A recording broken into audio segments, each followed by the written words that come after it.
An important gap in the modern Canadian woke liberals' thinking is being exposed more and more. Unfortunately, it's finally showing itself in the polling where the Conservatives have pulled ahead of the Liberals, and I expect that to continue to be the case as we see more and more madness, unfortunately, on our streets.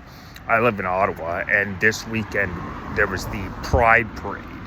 Now, a couple hours into the parade, I was downtown, and it was stopped with pro-Palestinian protesters refusing to allow the parade to continue. Now, we see a lot of infighting on the left. It's a very divided group looking out for special interests. It's not a historical surprise to see competing factions on the left fighting with one another.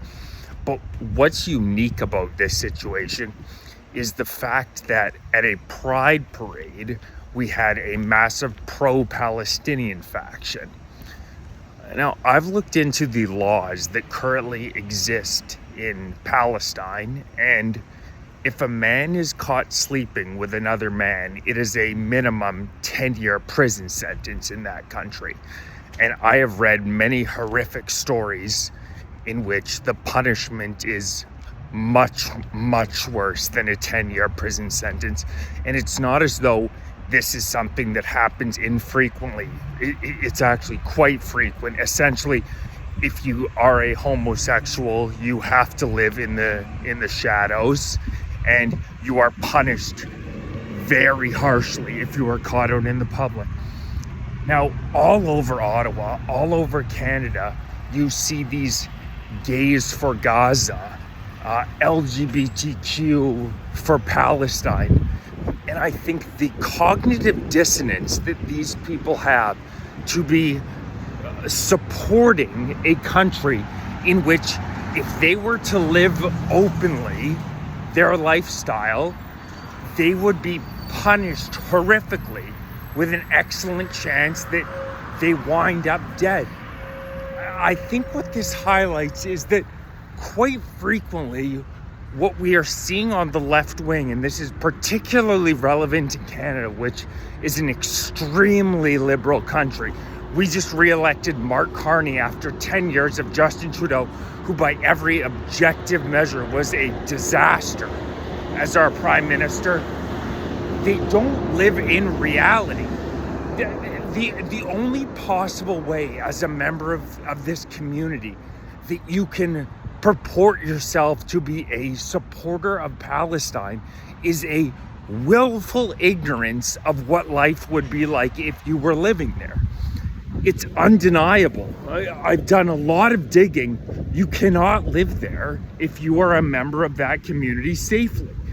So at some point, the rubber hits the road, and we need to be able to define as a country the fact that there is an objective reality. There are facts.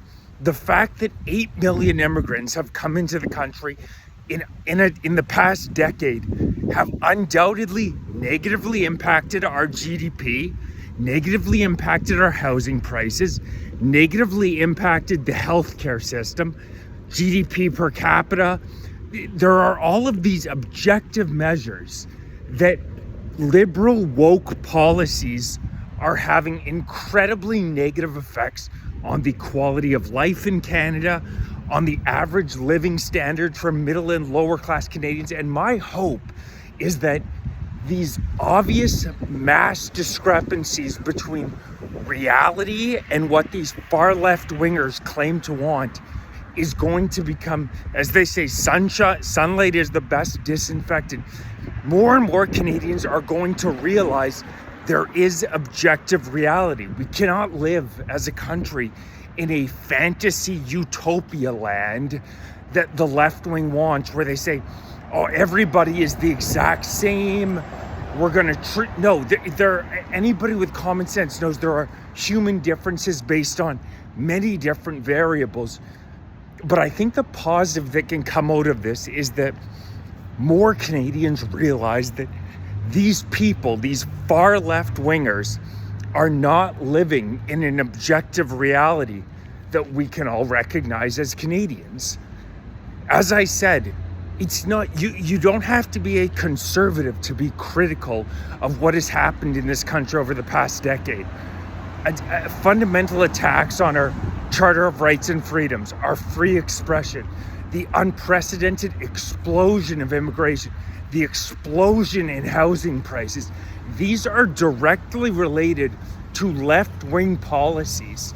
And if we can spell that out in a more concrete manner where we walk through data, fact by fact, which we can in terms of our healthcare system, in terms of our housing system, in terms of, I'm literally in Ottawa and there's crackheads running all over the place. That's another perfect example.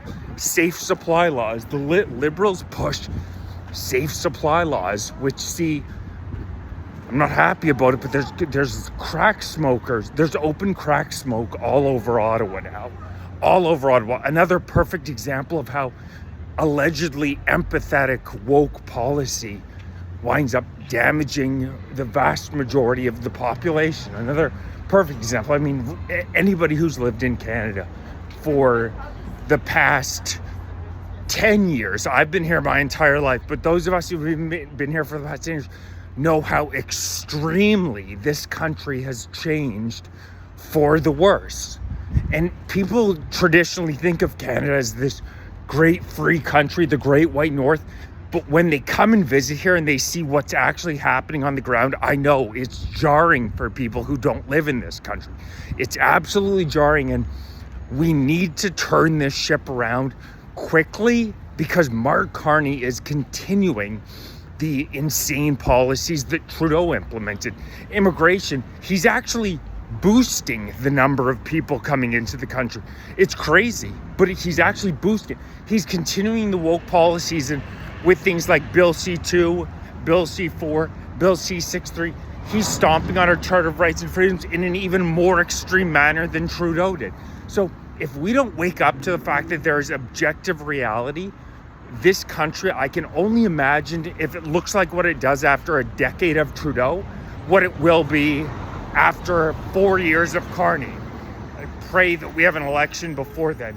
But my God, patriotic Canadians have to hit the streets and let this government know we need a 180 on so many of these policies because we are sick of losing our once great country. Those of us who have ancestors who passed away, World War I, World War II, they did not fight to have Canada thrown away by a bunch of woke leftists who are totally separated from what's actually going on in the streets. So if you're interested in attending the rally, Saturday, September 13th, noon, Parliament Hill, Fight for Canada. I want to get as many thousands of Canadian patriots out on the street as possible. I know there's a hell of a lot more of us than there are of them. If you're interested in supporting, hit the link in my bio, grab some gear, subscribe to my Substack. I'm doing everything I can to get the message out there as much as possible. And if you're following on YouTube, I'm over 10K subs. And the Canadian government does not like dissidents. So please make sure you're following on YouTube, youtube.com/@FightForCanada 2025. Let's Canadian patriots unite and take this country back.